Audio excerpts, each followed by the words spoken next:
White spot virus తర్వాత రైతులు ఎక్కువగా నష్టపోతున్నది వైట్ ఫీకల్ వ్యాధి. ఈ వైట్ ఫీకల్ వ్యాధికి ఉన్నటువంటి కారణాల్లో అతి ముఖ్యమైనటువంటి కారణము ఈహెచ్పి. ఇక మనం క్యారియర్స్ గురించి మాట్లాడుకుందాం.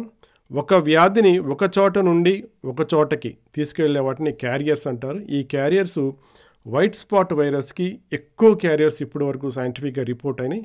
వైట్ స్పాట్ వైరస్ తర్వాత ఎక్కువ క్యారియర్స్ రిపోర్ట్ అయినటువంటి ఇంకొక వ్యాధి ఏది అంటే ఈహెచ్పి అని చెప్పుకోవచ్చు. ఈరోజు ఈ వీడియోలో నేను ఈహెచ్పి మన హ్యాచరీలో కావచ్చు, మన ఫామ్లో కావచ్చు వచ్చేటువంటి 11 మార్గాల ద్వారా మనకు ఈ ఈహెచ్పి అన్నది మన సిస్టంలోకి వస్తుంది. సో ఇక మనం బయోసెక్యూరిటీ గురించి మాట్లాడుకుంటే ఒక వ్యాధి మన ప్రాంతంలో కానీ, మన ఫామ్లో కానీ, మన చెరువులో కానీ రాకుండా, వచ్చిన తర్వాత అది స్ప్రెడ్ అవ్వకుండా మనం తీసుకునేటువంటి అన్ని జాగ్రత్తలను బయోసెక్యూరిటీ అంటారు.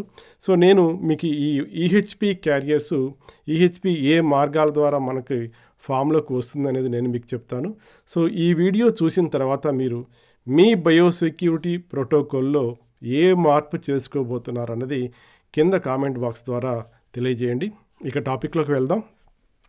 ఈహెచ్పికి ఉన్నటువంటి క్యారియర్స్ మనం ఆల్ఫాబెటికల్ ఆర్డర్లో చూసినప్పుడు ఫస్ట్ వచ్చేది ఆర్టీమియా బయోమాస్.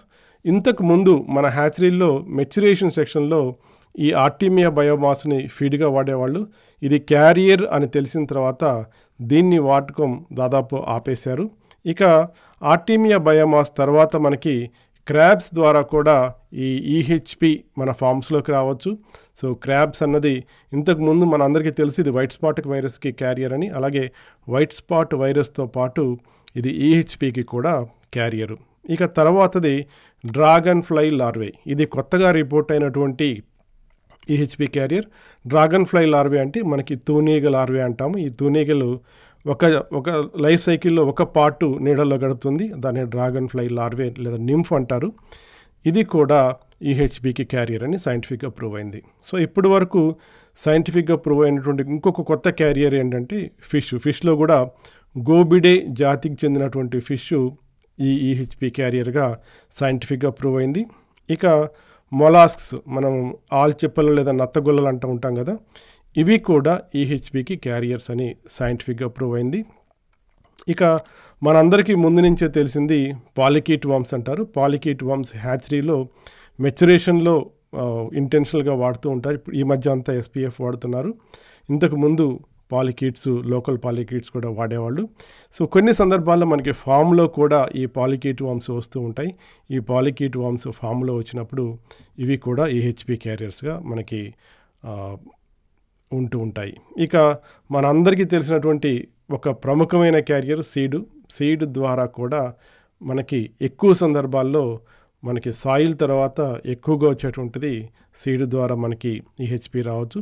ఇక ఇది కూడా అందరికీ తెలిసింది, సాయిల్ మట్టిలో గత పంటలో మనకి ఈహెచ్పి ఉన్నట్లయితే దాన్ని ప్రాపర్గా మనం ట్రీట్మెంట్ ఇవ్వకపోయినట్లయితే ఈ పంటలో కూడా మనకి ఈహెచ్పి వచ్చే అవకాశం ఉంది. ఇక తర్వాత మనకి ప్రూవ్ అయినటువంటిది వాటర్ ద్వారా కూడా ఈ ఈహెచ్పి స్పోర్స్ మన ఫామ్లోకి వచ్చేటువంటి అవకాశం ఉంది. ఇంకొకటి కొత్తగా రిపోర్ట్ అయినటువంటి క్యారియర్స్లో ఒక క్యారియరు వాటర్ స్కార్పియన్ అంటారు, నీటి తేలు అంటారు. ఇవి నీళ్ళలో పైన తేలుతూ ఉంటుంటాయి. ఇవి కూడా క్యారియర్స్గా మనకి సైంటిఫిక్గా ప్రూవ్ అయింది. ఇక మనందరికీ తెలిసినటువంటిది చివరిది ఆల్ఫాబెటికల్ ఆర్డర్లో వీడ్ షింప్ అంటారు. అంటే మనం ఫిల్టరేషన్ సరిగ్గా లేకపోయినట్లయితే మనకి క్రీక్ వాటర్లో ఉన్నటువంటి పిచ్చి రొయ్యలు మనకు వస్తూ ఉంటాయి. ఇవి కూడా ఈహెచ్పికి క్యారియరు. అలాగే ఇవి వైట్ స్పాట్ వైరస్కి కూడా క్యారియరు.